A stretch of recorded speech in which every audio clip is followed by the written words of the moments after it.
Háblanos, guíanos, y como sucedió con Esdras y Nehemías, que le pongamos el sentido a la Escritura. Gracias por utilizar este canal para exponer tu palabra a un hombre que todos los días quiere morir más a su carne para que Cristo resplandezca en toda su gloria. En el nombre del Padre, del Hijo, del Espíritu Santo. Amén y amén. Hermanos, buenos días. Saludo también para los hermanos que están viéndonos a través de la virtualidad. Sean ustedes bienvenidos. Qué pena que no les saludé en la escuela dominical, pero pues se enfoca uno más en lo presencial. Pero para eso estamos, para bendecirles y saludarles. Bueno, hermano, yo quiero que en esta mañana usted preste bastante atención para que usted cree con la ayuda del Espíritu Santo una disciplina de esfuerzo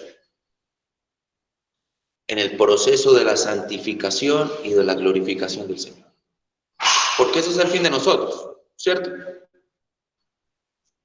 Que con nuestra vida nosotros glorifiquemos al Señor y vayamos en ese proceso de la santificación, ¿cierto?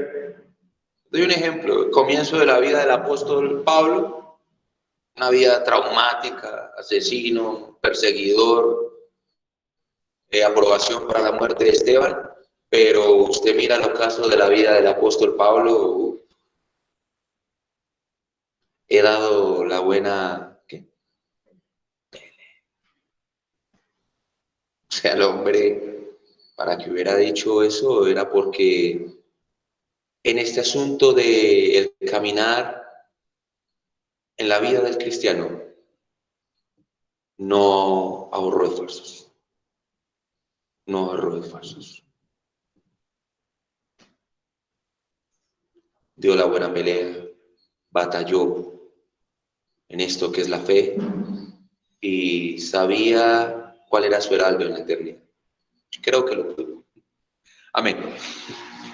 Entonces, hoy en día quiero que estudiemos la vida del patriarca Jacob. Sí, hoy vamos a estudiar la vida del patriarca Jacob. Ustedes saben que para el pueblo hebreo y aún para nosotros, los patriarcas son muy importantes. Patriarcas como Abraham, padre de la fe, Isaac, un hombre del cual no se dice mucho, pero un hombre temeroso del Señor, y Jacob. Jacob es otra historia, pero vamos a estudiarla. Entonces, hermanos, vamos a hablar de sus altas, sus bajas. Es un tema un poco extenso, la vida de Jacob. Hoy vamos a tomar una parte de su vida. Vamos a hablar de sus victorias, de sus derrotas. Pero yo creo que estudiemos una de sus victorias más apremiantes en su vida como creyente y en su pertenencia al pueblo del Señor. Amén. Entonces, hermano, porque de la misma manera que este patriarca luchó, sufrió, ganó, perdió. Nosotros, también como miembros de la iglesia, como creyentes, que tenemos sentido de pertenencia a la congregación del Señor, siendo guiados por el Espíritu Santo, luchemos por agradar y cumplir la voluntad de nuestro Señor Jesucristo, quien nos ha dado el supremo llamamiento. Filipenses 3, 12 al 14.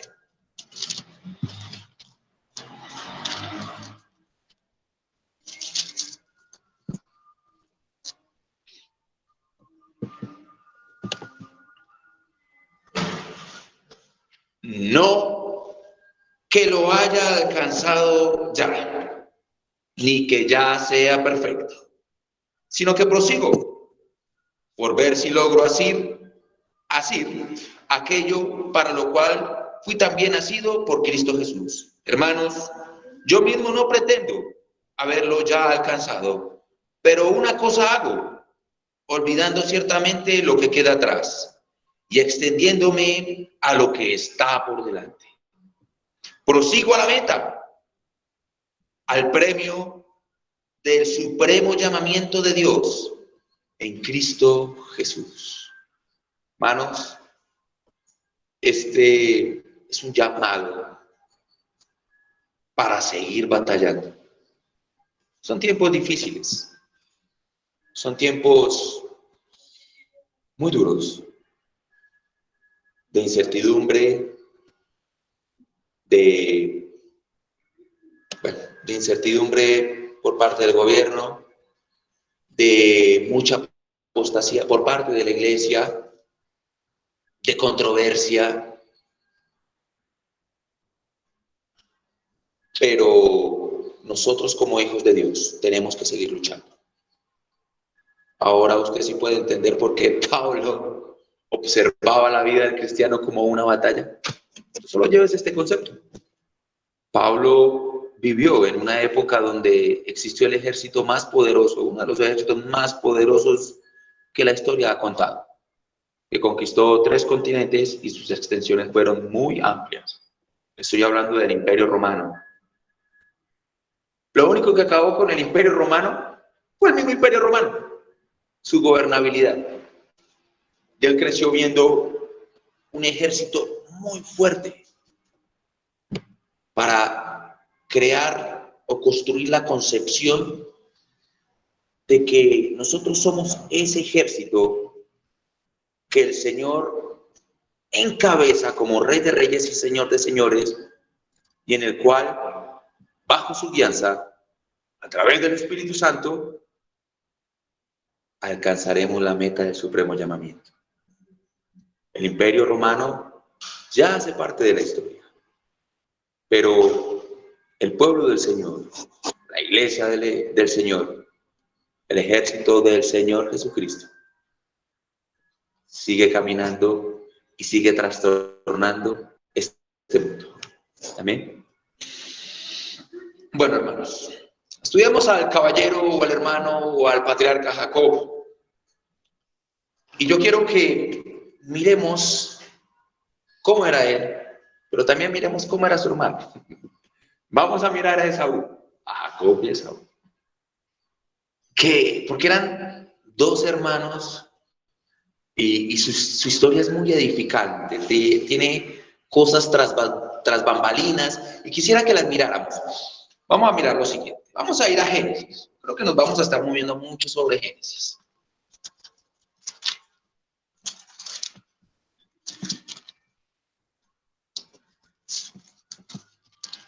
Vamos a ir a Génesis capítulo 25. Génesis 25. Verso 23. Dice así. Vamos a ir hasta el 34. Y le respondió Jehová a Rebeca, esposa de Isaac: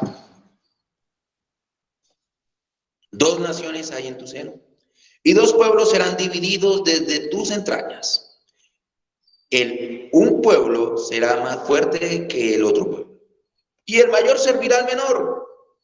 Cuando se cumplieron sus días para dar a luz, he aquí había gemelos en su vientre, y salió el primero rubio, y era todo velludo como una pelliza, y llamaron su nombre Esaú.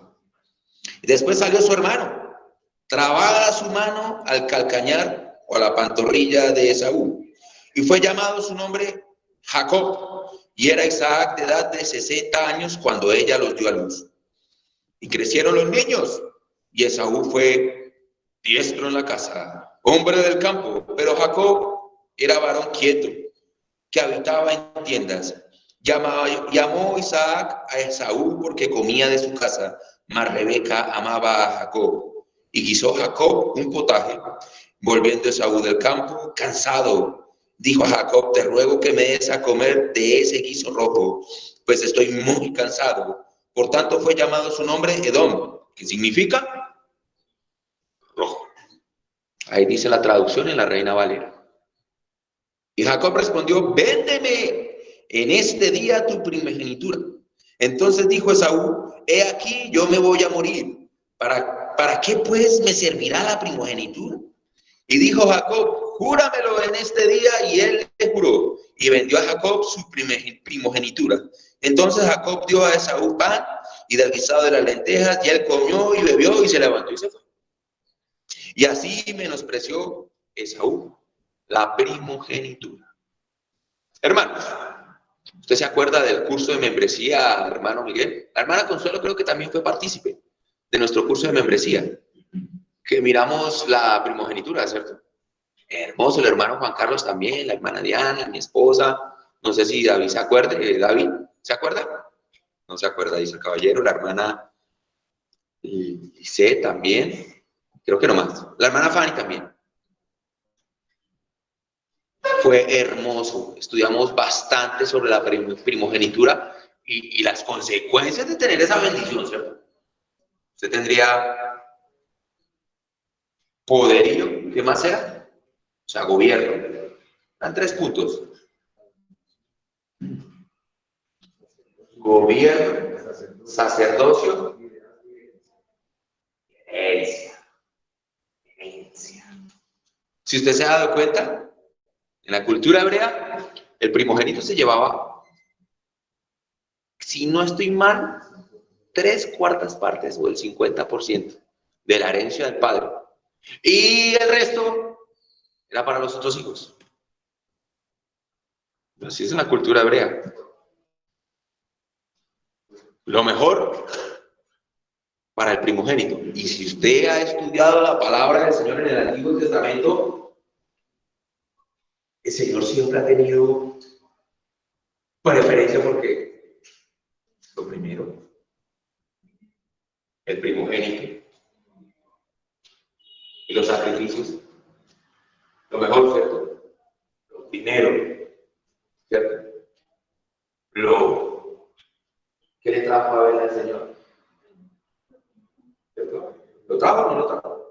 Se le pedía al pueblo en el momento del sacrificio, por primero, tenía una bendición el primogénito en la congregación hebrea. El hermano Juan Carlos la vez pasada nos explicó que el primogénito que rompía fuente tenía que ser ¿qué? Consagrado para el Señor. Si ustedes se dan de cuenta, el Señor siempre ha tenido preferencia por lo primero, por el primogénito. Clave. El Señor Jesucristo, primogénito, ¿cierto? De la resurrección. Así lo afirma la palabra. Primogénito de la resurrección. Algo muy fuerte para que usted lo tenga en cuenta. ¿Por qué el judío mesiánico no considera que Cristo es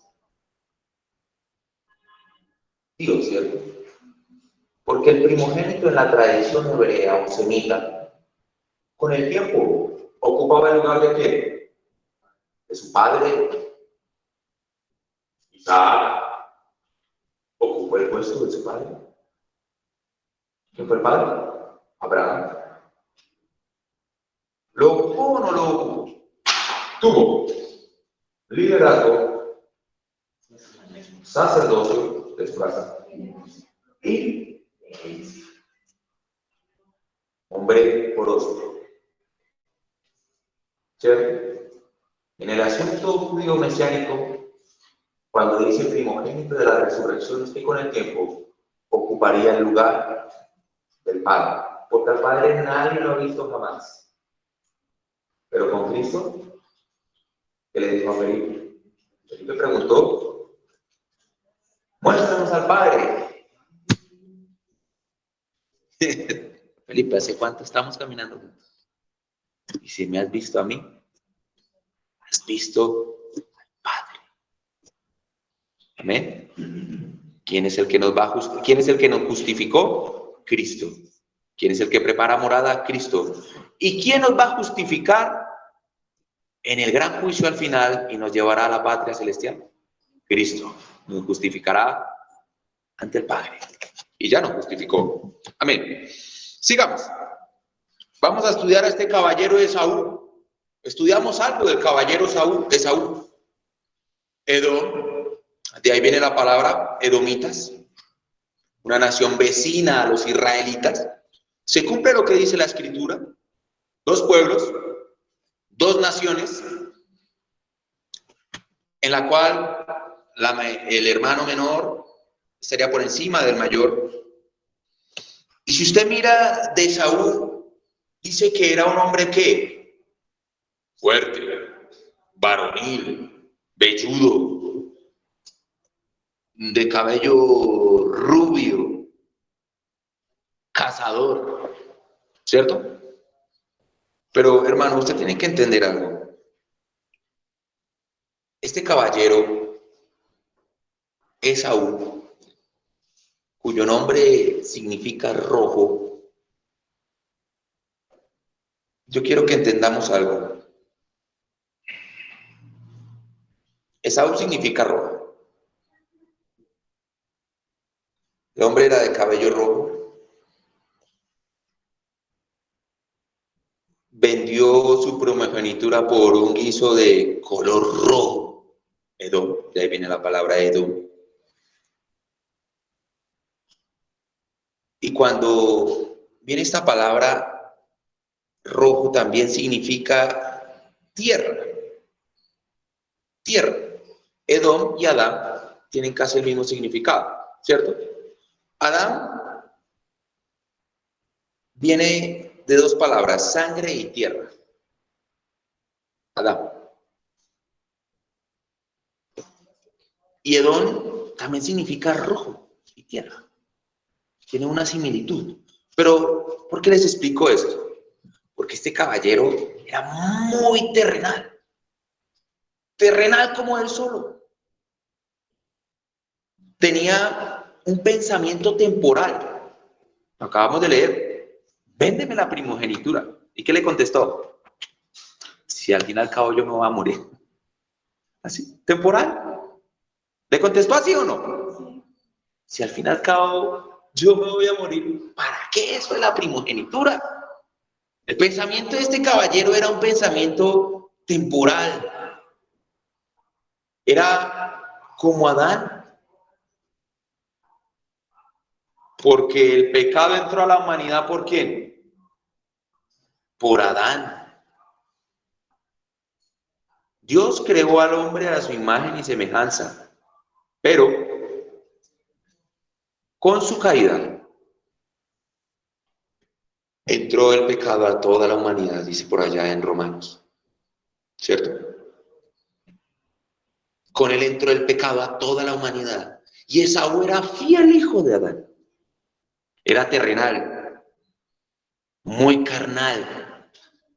Amaba el mundo y sus placeres. Sí, era un hombre grande, fuerte, independiente, varonil, pero su pensamiento era muy banal. Su pensamiento estaba y apuntaba a esta tierra. No percibía los asuntos celestiales.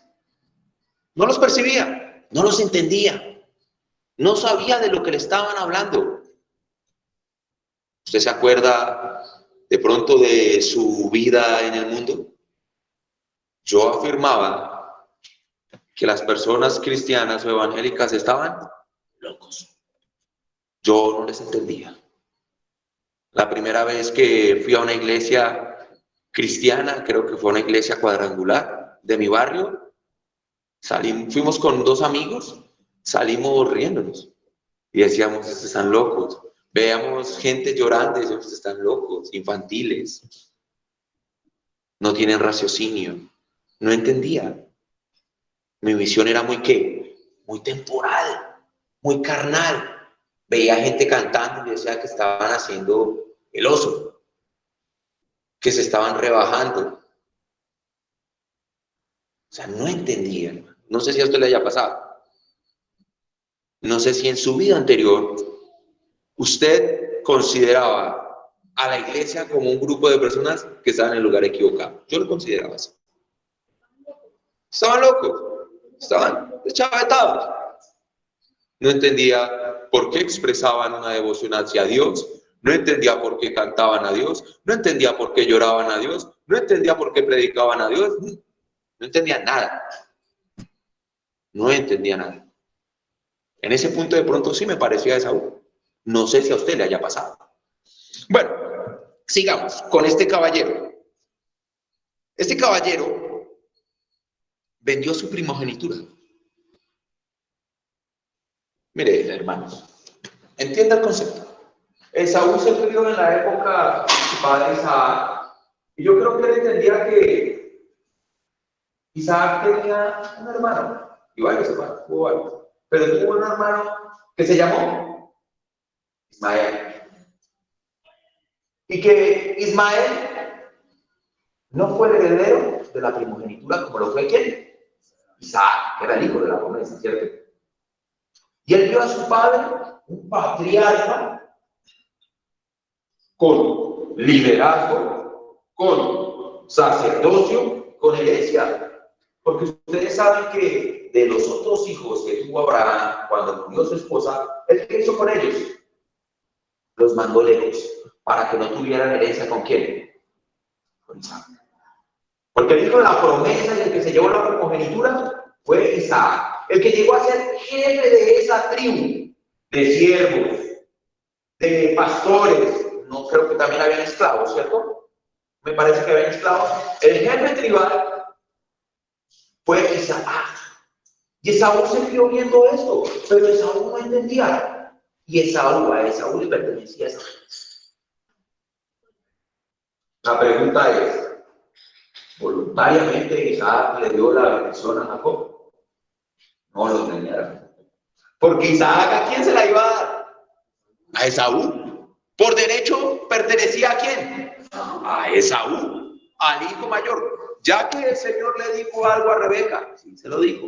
Porque el Señor es omnisciente. Todo lo sabe. Conoce el pasado, presente y el futuro. Él conoce todo. Nosotros no. Nosotros no podemos afirmar quién es creyente y quién no es creyente. Porque no somos omnividentes. No vemos lo que Cristo o Dios ve. Cristo sí sabía lo que había en el corazón de Dios. Lo sabía. Sabía lo que había en el corazón de Pedro. Sabía lo que había en el corazón de Natanael, un verdadero israelita, en el cual no había nada. ¿Cierto? Pero eso solo dejamos al Señor. Esaú vendió su primogenitura, hermano. Mire, eso tiene un término, profano. Profano. O sea, Esaú era una persona que no entendía lo que tenía. Una bendición, algo sagrado. Él no entendía lo que tenía. Y no le interesaba. No le interesaba. Mano, yo creo que sería el plato de comida más caro por el cual pagó. Vayamos a Hebreos. Hebreos 2:6.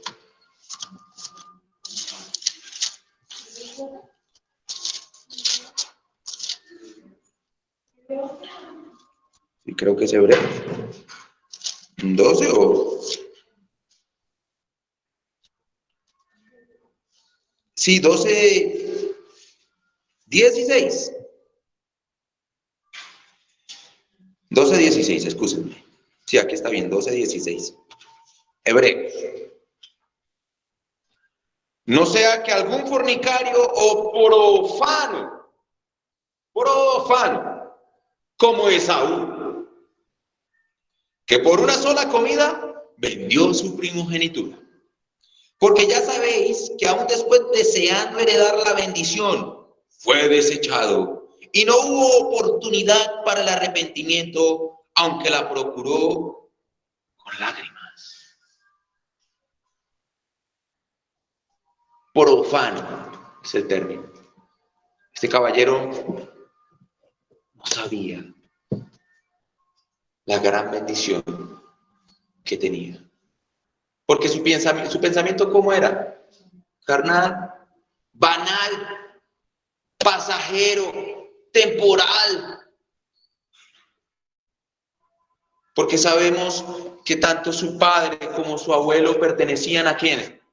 A la grey del Señor, a la iglesia del Señor. Eran un linaje ¿qué? Santo. Pero Esaú no lo era. Esaú entró parcialmente en el pacto por la circuncisión. Pero como una vez nos explicó nuestro pastor, nunca entró plenamente en el pacto de la gracia. Nunca.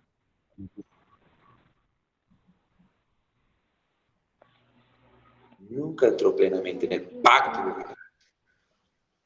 El hombre despreció lo que por derecho le pertenecía. O sea, en conclusión, Esaú era una persona que nunca consideró sagrado lo que por derecho le pertenecía. Y hay que tener cuidado, hermano. Porque hoy en día, con tanto viento de doctrina, con tanta ideología que se ha levantado, y cuyo objetivo es no darle la altura a lo que es sagrado. Ese es el objetivo. Hermano, usted lo puede creer, en el Antiguo Testamento el Shabbat era el Shabbat, y era el día de reposo, ¿cierto? Era el día de reposo. Y con la época patrística, el día del Señor era el día del Señor. Reunidos, cantando y adorando, y era que el día. En la época reformada se volvió esa costumbre. Y un día le preguntaba a un profesor, y bueno, ¿y qué pasó en esta época? Porque a nosotros nos enseñaron que el día del Señor era ir 2 horas a una reunión y después haga lo que usted quiera. Así me lo enseñaron a mí. ¿O no, hermano Juan Carlos? Usted iba, tocaba, porque con Juan Carlos, el hermano sí siguió en el piano, lo que yo tocaba no se puede volver a tocar, acá a menos, que yo era baterista. Entonces nosotros cumplíamos y era así, ¿cierto, hermano? Llegábamos temprano a la primera reunión, casi no ensayábamos. Ya sabíamos lo que teníamos que hacer. Ahí más o menos ensayábamos. Nos quedábamos en la primera reunión y en la segunda reunión tocábamos, Juan Carlos, y apenas tocábamos, como dice el hermano, ¡fua! Estábamos, sí, que nos íbamos. Ya nos daba pereza quedarnos a la segunda reunión, ¿cierto, hermano Juan? Ya no, ya nos daba hambre, nos daba pereza, nos daba sueño, estábamos cansados y nos íbamos. Y por la tarde Alejandro se iba por a jugar o se iba a hacer sus cosas, sus vueltas. Y yo le preguntaba a un profesor del instituto, ¿y qué pasó con la iglesia? ¿Qué pasó con el día del Señor? Si uno mira a los reformados y mira a los puritanos, eso era un día de devoción, un día sagrado. Un día donde era para alimentarse en la presencia del Señor. ¿Y qué pasó? Pareciera que el día del Señor fuera ¿qué? Y entonces usted mira hoy en día que hoy son reuniones, yo escuché, reuniones de 1 hora y media y en iglesias grandes, bien estructuradas a nivel de organización. Y entraba un grupo y a la 1 hora y media salían y entraba otro grupo y a la 1 hora y media salían y entraba otro grupo. Y alguna vez yo estuve en una reunión de esas y usted entraba y quedaba como sin sabor, porque la exposición de la palabra era muy corta, muy superficial, y eso era como cuando usted va a pintar una casa con la pintura más barata. Alguna vez me tocó pintar con una pintura muy barata. Primero, apliqué una mano con una muy buena pintura. Era hermoso. Tapaba todo de una manera excelente. Y era una pintura, de la casa tenía una pintura así oscura. La casa de mi mamá y era así. y me dieron una referencia a una muy buena pintura. Dije, todo más esa casa quedó. Pero no alcanzó a pintura. Y tocó usar una referencia más barata. Jesús. Levanta por la quinta, sexta mano de no tapaba. No tapaba. Estaba desesperado. No me rendía. Y cuando fui a esa reunión fue lo mismo. Llegué 3 cancioncitas ahí rápido. Y preciso ese día había una presentación llegó el pastor general de la iglesia y fue casi 45 minutos. Y la exposición de la palabra fueron como 15 minutos. Y yo que, como cuando usted va a un restaurante caro, paga por un plato caro y no queda lleno. No queda lleno. ¿Le ha pasado o no le ha pasado? Usted queda. Y muchas gracias, hermanos, bendiciones, y por favor salgan porque viene el otro grupo. Usted se va a volar. ¿Qué sucedió? Y se volvió algo que muy comercial. El pastor que me da el instituto me dijo que con la llegada de la revolución industrial, la gente trabajaba mucho de lunes a sábado, mucho, demasiado, y no había tiempo para nada. Entonces, en un desfile, el día del Señor se empezó a convertir y a desviarse del propósito del cual se lo. O sea, la iglesia mutó, se desvió, y hoy en día el día del Señor es algo muy que pasajero. Vamos a la reunión y vamos a la reunión 2 horas, 3 horas y cuando vine a la iglesia reformada, uno sí nota el cambio. Uno sí nota el cambio. Es el día del Señor.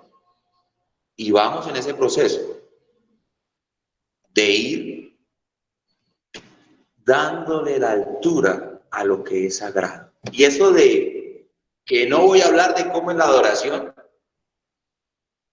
hoy en día y cómo era la adoración en el Antiguo Testamento, en la época de los apóstoles y en la época de los reformados.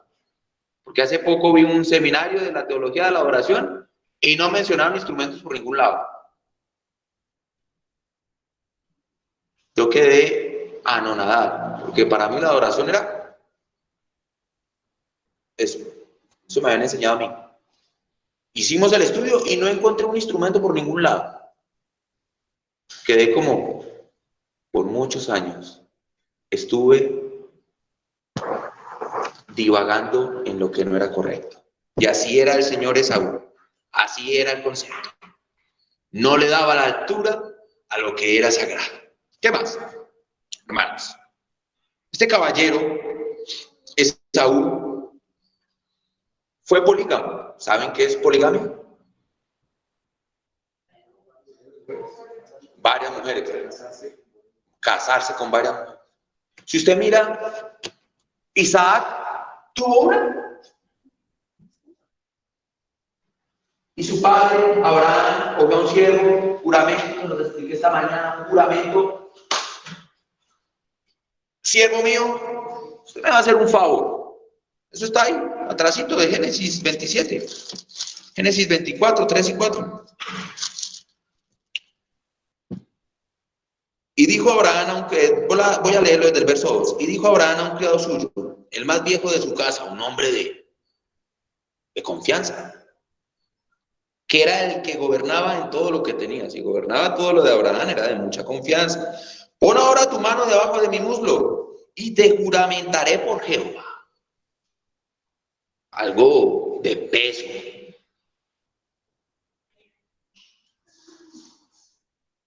Dios de los cielos y Dios de la tierra, que no tomarás para mi hijo mujer de las hijas de los cananeos, entre los cuales yo habito, sino que irás a mi tierra y a mi parentela y tomarás mujer para mi hijo Isaac. Oiga, hermanos, ustedes no se preguntan algo. ¿Qué habrá visto Abraham para que haya tomado esa decisión? Era algo grave. O sea, Abraham salió de Ur de los Caldeos, era Aramea o Babilonia. Se desplazó a Canaán, lo que hoy en día es donde está Israel, donde está Líbano, donde está Palestina, más hacia el sur está Egipto, allá pasando el Mar Rojo, Siria, todos esos países. Él venía como allá de la parte donde queda Irán, si no estoy mal. De por allá venía Abraham. Pero para que Abraham haya tomado esta decisión, fue porque lo que vio en Canaán era terrible. Bueno, vio lo que había en Sodoma y Gomorra. Lo vio. Y vio el justo juicio de Dios sobre Sodoma y Gomorra. ¿Ustedes se acuerdan cuando fue a libertar a su sobrino? Que no quiso recibirle nada. ¿A quiénes? A esos reyes. Era como que Abraham tenía no sociedades, había un respeto, y a él lo respetaban. Y lo consideraban, ¿qué? Un siervo del Dios Altísimo. Un príncipe. ¿Un hombre de qué? De liderazgo, de gobierno, de sacerdocio y de herencia. Era muy rico. Pero Abraham, no, como que tomó una decisión de que su hijo no tomara mujeres cananeas. Si usted estudia los cananeos, ellos tenían unas prácticas. Y si usted mira por allá en el libro de los Levíticos, por allá dice casos de inmoralidad, ¿cierto? Unas prácticas de padres con hijos, de incesto, de bestialismo y de unas prácticas horrorosas. Unas prácticas sexuales, hechicería y mucha idolatría, lo cual llevó a que Abraham tomara esa decisión. Ahora, padre, madre, bueno, ya tengo mi hijo grande y a mí me preocupa con quién se vaya a casar él. Yo creo que a mi esposa también le preocupa, ¿cierto? A mi esposa le preocupa.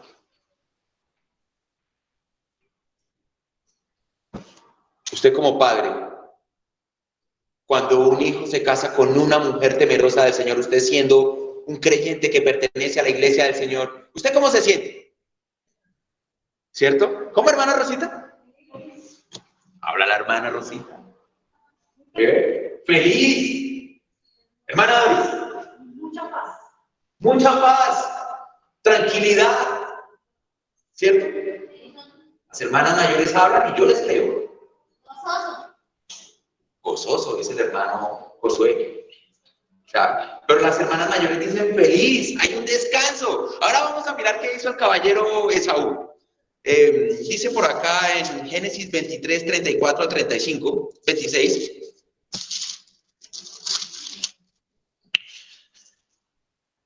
Y cuando Esaú era de 40 años, tomó por mujer a Judith, hija de Beerí Eteo, y a Basemat, hija de Elón Eteo, y fueron amargura de espíritu para Isaac y para Rebeca.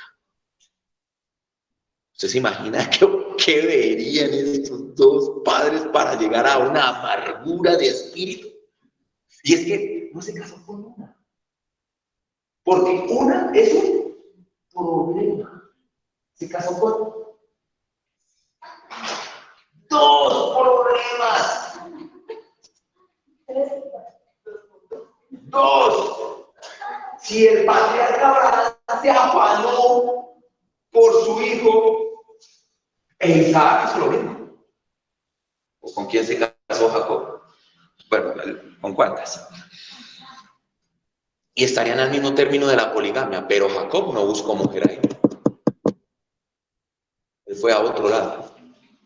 Pero dice que para los padres fue una amargura de espíritu. Padres, si ustedes ven que una hija o un hijo de ustedes se casa con una mujer no creyente, ¿ustedes se preocupan? ¿Se preocuparían?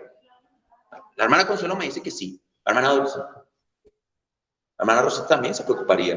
Yo me preocuparía. Yo me preocuparía de que mi hijo buscase una mujer que no fuese temerosa del Señor, porque la mujer sabia edifica su casa, mas la necia y la alborotadora con sus manos la derriba, dice por ahí. Así dice la palabra. Así lo dice. Entonces, hermanos, este caballero vio el ejemplo de su abuelo para con su padre, no le importó. Buscó dos mujeres que no pertenecían a la simiente santa. No le importó. Dos mujeres que, ¿qué? Satisfacían sus placeres temporales, dejando por fuera el contexto de lo que es sagrado y santo para el Señor. Y por último, en el carácter de Saúl observamos algo que hizo Caín con su hermano Abel. Porque Caín fue el primer asesino, ¿cierto? Y el Señor se lo advirtió. He aquí el pecado está ¿dónde? A la puerta. Y está llamando. Pero Caín, ¿qué hizo? Abrió la puerta y fue y mató a su hermano. Cuando Jacob le quitó la bendición a su hermano Esaú, vamos a leer lo que él dijo. Génesis 27:41. Y aborreció a Esaú porque le había quitado la bendición. A Jacob por la bendición con que su padre le había bendecido. Pero le pertenecía porque él, ¿qué hizo? Se la vendió por un guisado de lentejas. ¿Cierto? Y dijo en su corazón, llegarán los días del luto de mi padre y yo mataré a mi hermano. Ese era Esaú. Terrenal, banal, pecaminoso,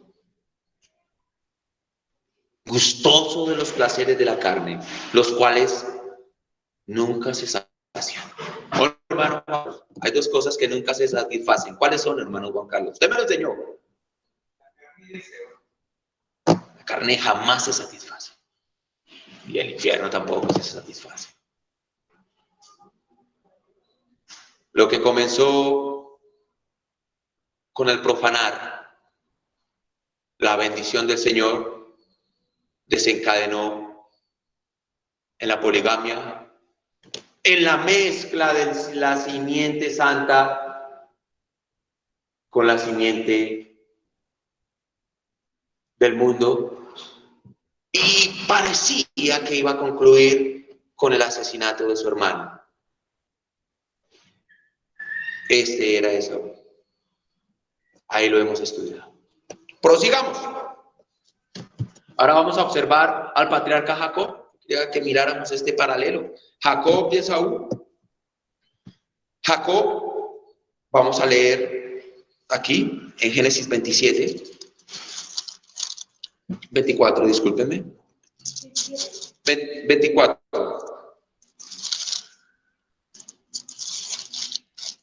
Del 27 al 31.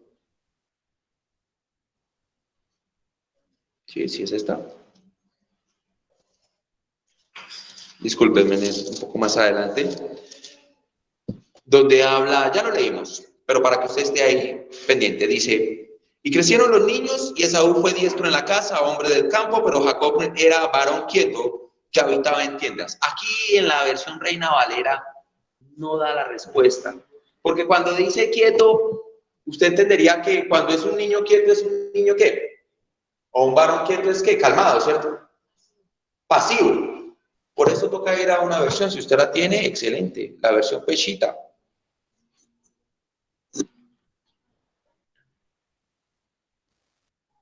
Se lo voy a leer.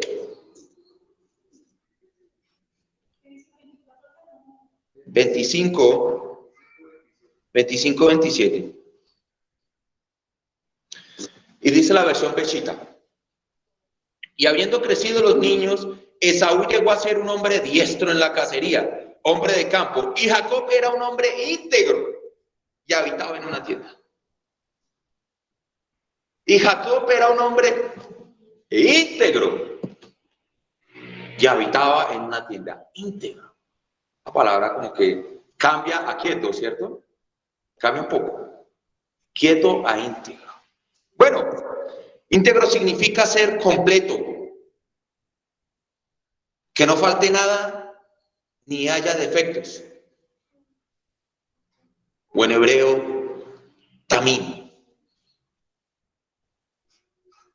Un hombre íntegro es un hombre o un tamim, un hombre perfecto.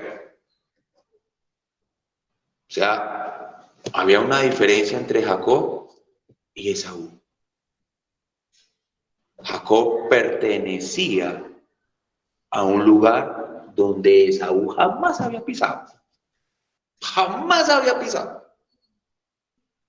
Pero observemos.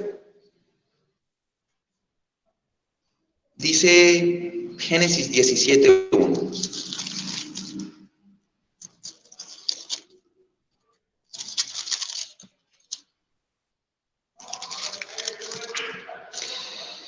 Era Abraham de edad de 99 años cuando le apareció Jehová y le dijo: yo soy el Dios Todopoderoso. Anda delante de mí y sé perfecto. Sé tamín. Ahí está. Sé tamín. Sé perfecto. Sé íntegro. Pero observemos una cosa. Jacob era un patriarca, pero Jacob tenía sus cosas. El hombre fue un aprovechado, porque llegó el hermano con hambre y, y, y, y lo tumbó. Fue un aprovechado porque se aprovechó del hambre de su hermano para negociarle que algo sagrado, la primogenitura. ¿A usted no le da rabia que un familiar se aproveche de usted en un negocio? ¿Le ha pasado o no le ha pasado? El hermano Armando hace que sí, porque uno nunca espera que un familiar que traicione. No. Uno no espera que alguien le salga con un as bajo la manga donde uno pierda. Y ese era Jacob, un engañador. Lo engañó a Esaú. Se aprovechó de la ignorancia y carnalidad de su hermano y por un simple plato de lentejas le quitó una bendición que a él le pertenecía. Ese era Jacob. ¿Qué más? Un hombre que también fue polígamo. ¿Cuántas mujeres tuvo? 2. ¿Y con las concubinas? Eso fue, wow, fue polígamo. O sea, en eso se parecía a su hermano. ¿Qué más? Observemos. ¿Engañó a Isaac? ¿Lo engañó o no lo engañó? Engañó a su padre. Mire, Rebeca fue la autora intelectual. Rebeca fue la autora intelectual. Pero el caballero se prestó para esto. Y por cuanto se prestó para esto, también fue partícipe. Además, la bendición no la heredó Rebeca, la heredó Jacob. Entonces, engañó a su padre. Usted lo puede observar aquí, ¿en dónde? En Génesis 27:35. Ahí está. Y él vino, Jacob, y él dijo: vino tu hermano con engaño y tomó tu bendición. Engañó al padre. Sabemos que el derecho de la bendición tenía que ser ¿quién? Jacob. Pero ¿el fin justifica los medios? ¿O se le hace similar a algo de vamos a extender el reino de los cielos y para extender el reino de los cielos vamos a implementar estrategias de crecimiento para que crezca la iglesia? Y con eso engañamos a los más y vemos cualquier cantidad de ideologías hoy en día. Algo parecido, ¿cierto? ¿Qué más? Aparte de que engañó a su padre, yo quiero que leamos ahí atrásito, Génesis 27:20. Entonces Isaac dijo a su hijo: ¿cómo es que hallaste tan pronto, hijo mío, la casa? Y él respondió: porque Jehová tu Dios hizo que la encontrase delante de mí. Este caballero, aparte de esto, de engañar, utilizó el nombre de Dios para justificar su corrupción. No utilizarás en vano. Ahí está la ley antes de Moisés. ¿Usted se le parece que coincide con que no es que esa fue la voluntad del Señor? Pero te dijimos que si te ibas por ese lado, no, pero es que yo sé que es la voluntad del Señor. Pero ustedes, ¿por qué engañan a la gente con esto de la teología de la prosperidad, caballeros? No, es que ese es el evangelio del Señor. ¿Parecido o no parecido? Y utilizan, bueno, si quiere cuando llegue a la casa busque esto de la unción de la juventud y te lo pintan de tal manera y utilizan el nombre del Señor que tú dices, esto es bueno. No les miento, una vez a mí me dieron me estaba viendo una enseñanza en enlace y ya iba a llamar. Ya había tomado el teléfono y ya iba a llamar para pactar. Me vendieron una idea tan buena que yo ya iba a llamar. Ya iba a llamar. Y utilizaron en todo momento el nombre del Señor. Y yo iba ya cautivo al engaño. No les miento. Y así es. Que con el nombre del Señor, sigamos. Hermano Armando, ¿hasta las 1:30? Sí. Sí. Pero yo quiero que entendamos algo. ¿Por qué si Jacob tenía tantas falencias y tenía cierta similitud con su hermano Esaú, referente a la poligamia, utilizó el nombre del Señor en vano y demás? Porque el Señor, o la palabra de Dios, afirmaba que él era también íntegro. ¿Por qué? ¿Por qué? Bueno, hermanos, ¿qué dice Génesis 15:6? Génesis 15:6.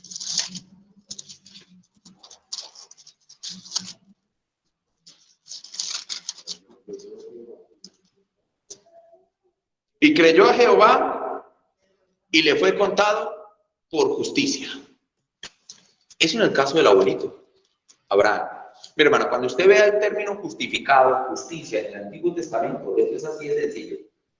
¿Qué regía o cuál era el manual que regía a nivel de moralidad al pueblo judío, hebreo? La ley.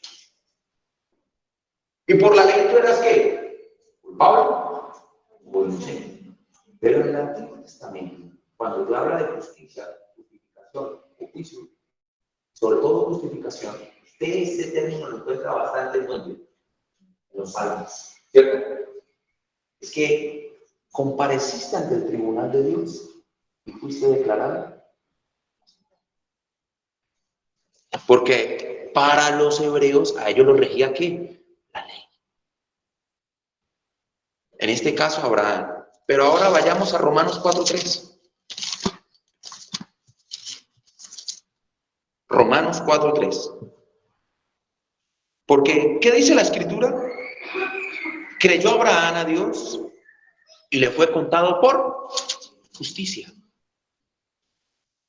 ¿Y qué dice Gálatas?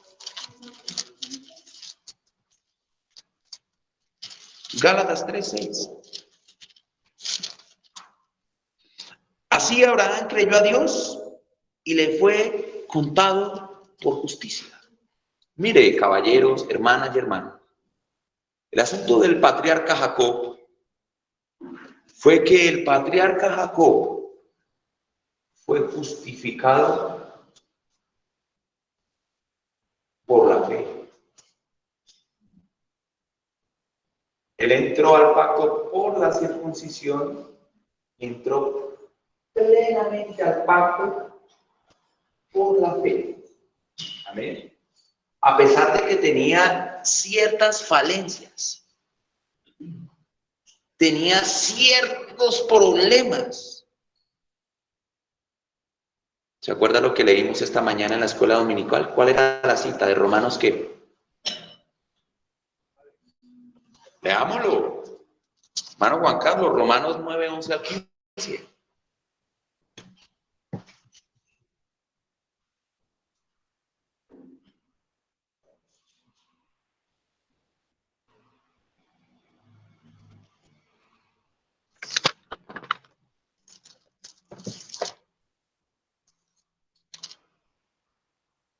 Pues no había recibido ni había hecho aún ni bien ni mal para que el propósito de Dios conforme a la elección permaneciese, no por las obras, sino por el llamado. Se le dijo, el mayor servirá al menor, como está escrito, a Jacob a mí, mas a Esaú aborrecí. ¿Qué pues diremos? ¿Que hay injusticia en Dios? En ninguna manera, pues a Moisés dice, tendré misericordia del que yo tenga misericordia, y me complaceré del que yo me compadezca. Así que no depende del que quiere ni del que corre, sino de Dios que tiene misericordia. Ahí está la justificación. Pero nacieron los dos y ese niño, los dos entraron en el pacto parcialmente. Pero a medida de que Jacob fue creciendo, entró plenamente. Pero tuvo misericordia de Jacob. La tuvo. No de Esaú. No la tuvo de Esaú. La tuvo de Jacob. Y por eso la palabra íntegro, también en hebreo, porque había comparecido ante el tribunal de Dios y había sido justificado, no por sus obras, sino porque al Señor le plació en su infinita misericordia y gracia. ¿Lo merecía? No lo merecía. Pero al Señor le plació. Como para con usted, hermano. ¿Lo merecíamos? No. Pero a Él le plació. Y observamos, hermanos, en el trasegar de la vida de Jacob, esto de su engaño a su padre, después de que le dio la primera parte de la bendición terrenal, la riqueza, el poderío, el padre ya sabiendo que era Jacob, ¿qué hace? Le dice, Jacob, lo voy a leer porque es primordial e importante. 27.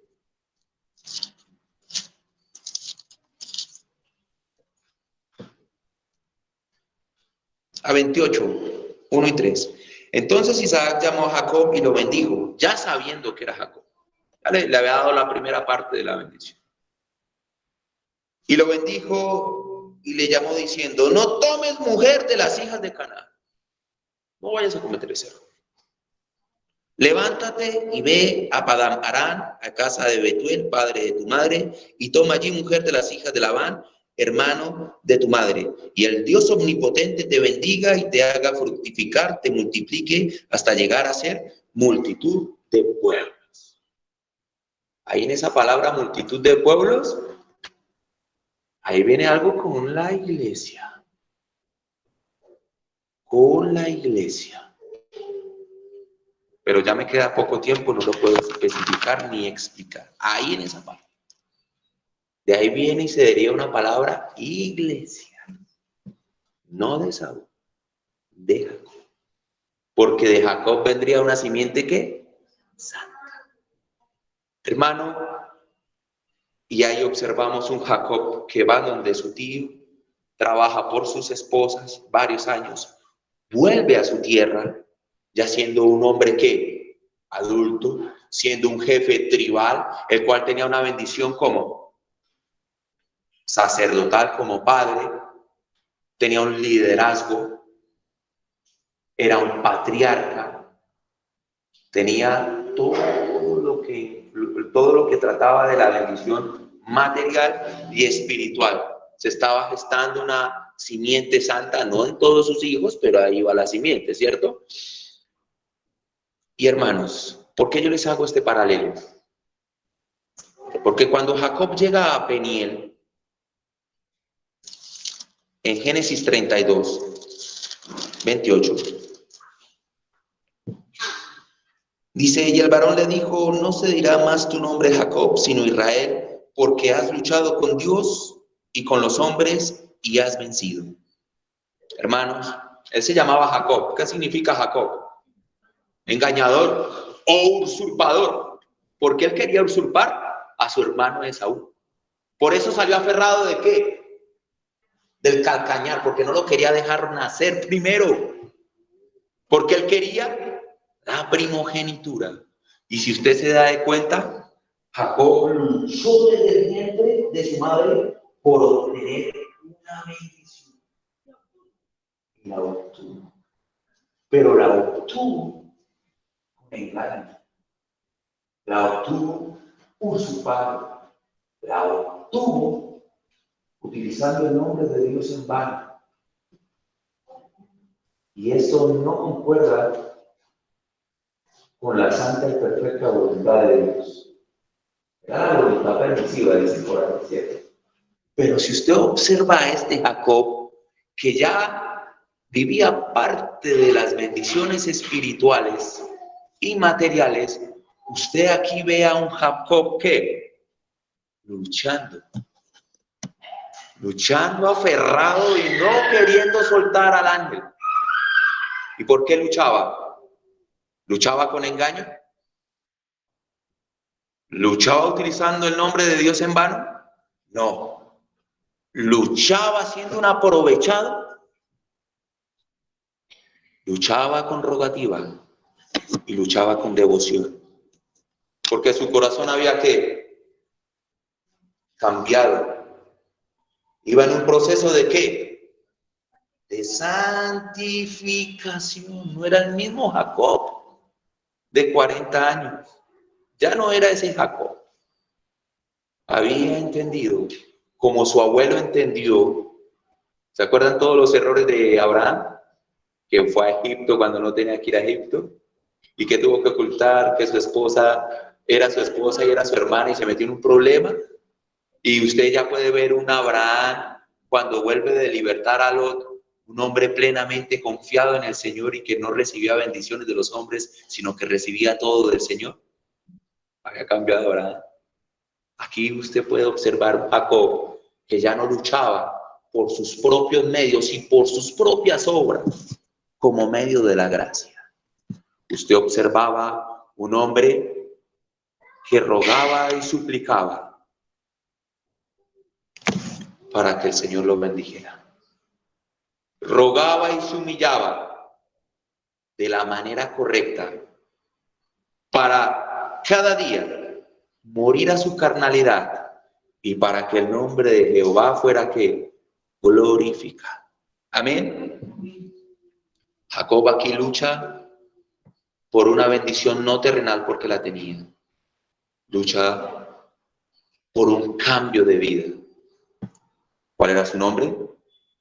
Jacob, usurpado, engañado. Su lucha era genuina y por eso el ángel lo bendijo. Le cambió el nombre. ¿Cierto? Le cambió el nombre.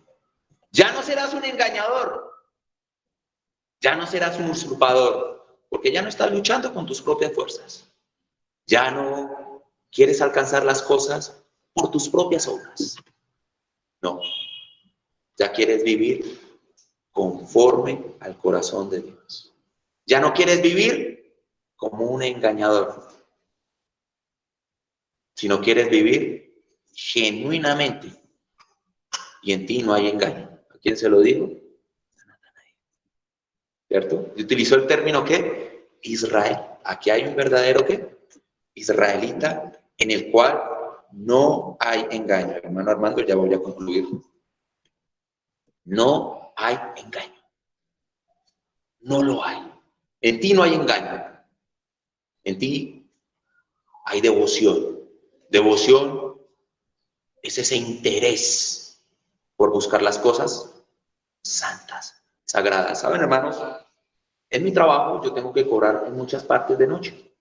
Y a veces me toca ir, para los que conocen y somos huachunos, ducales, compartir, Ciudad Latina. Y yo paso por muchas partes donde hay bares, tiendas, y hay mucho desorden. Y a veces yo paro y miro lo que hay allá, y lo veo tan lejano, y lo veo tan lejos de mi naturaleza, y lo veo tan sin sentido y tan banal, porque ya no estoy pensando como hace unos 20 años que me deleitaba en eso. No, ya pienso en la patria celestial, en estudiar la Escritura, en venir al día del Señor, en participar de mis reuniones de oración y presentarme a Dios como sacrificio que vivo, agradable. En eso pienso. Leamos esa cita, Romanos 12, 1, 2.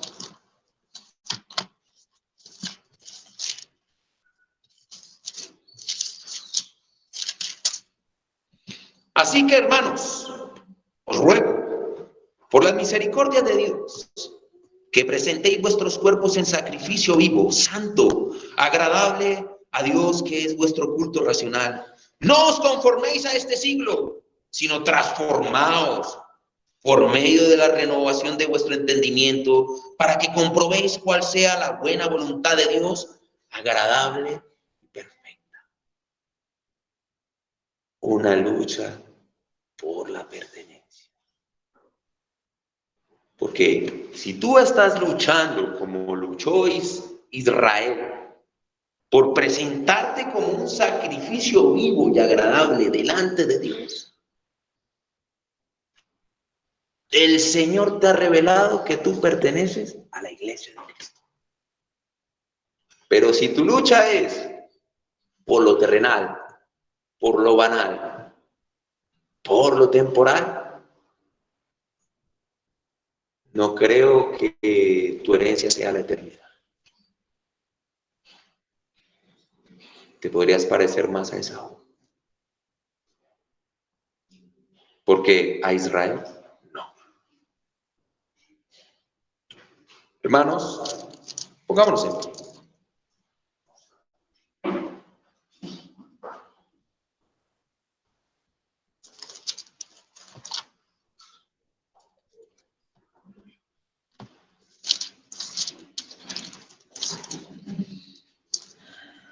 Y dice así, Salmo 51. Ten piedad de mí, oh Dios, conforme a tu misericordia. Conforme a la multitud de tus piedades, borra mis rebeliones. Lávame más y más de mi maldad, límpiame de mi pecado. Porque yo reconozco mis rebeliones, y mi pecado está siempre delante de mí. Contra ti solo he pecado, y he hecho lo malo delante de tus ojos, para que seas reconocido justo con tu palabra y tenido por puro en tu juicio. He aquí, en maldad he sido formado, y en pecado me concibió mi madre. He aquí tú amas la verdad en lo íntimo, y en lo secreto me has hecho comprender sabiduría. Purifícame con hisopo y seré limpio. Lávame y seré más blanco que la nieve. Hazme oír gozo y alegría, y se recrearán los huesos que has abatido. Esconde tu rostro de mis pecados y borra todas mis maldades. Crea en mí, oh Dios, un corazón limpio y renueva un espíritu recto dentro de mí. No me eches delante de ti y no quites de mí tu Santo Espíritu. Vuélveme el gozo de tu salvación y espíritu noble me sustente. Entonces enseñaré a los transgresores tus caminos y los pecadores se convertirán a ti. Líbrame de homicidios, oh Dios. Dios de mi salvación, Cantará mi lengua tu justicia. Señor, abre mis labios y publicará mi boca tu alabanza, porque no quieres sacrificio que yo lo daría. No quieres holocausto. Los sacrificios de Dios son el espíritu quebrantado y al corazón contrito y humillado no despreciarás tú, oh Dios. Ese fue el secreto de Jacob. Su lucha no era por una bendición terrenal. Su lucha era por un cambio. Porque ya era circunciso en la carne. Él quería ser ¿qué? De corazón. Haz bien con tu benevolencia, Sión. Edifica los muros de Jerusalén. Entonces te agradarán los sacrificios de justicia, el holocausto y ofrenda del todo quemada. Entonces ofrecerán becerros sobre tu altar. Hermanos, esto es una reflexión y una insta a seguir en el proceso de santificación y glorificación que terminará cuando Cristo nos llame a su presencia y estemos en su gloria eterna. Que pasen buen día, hermanos.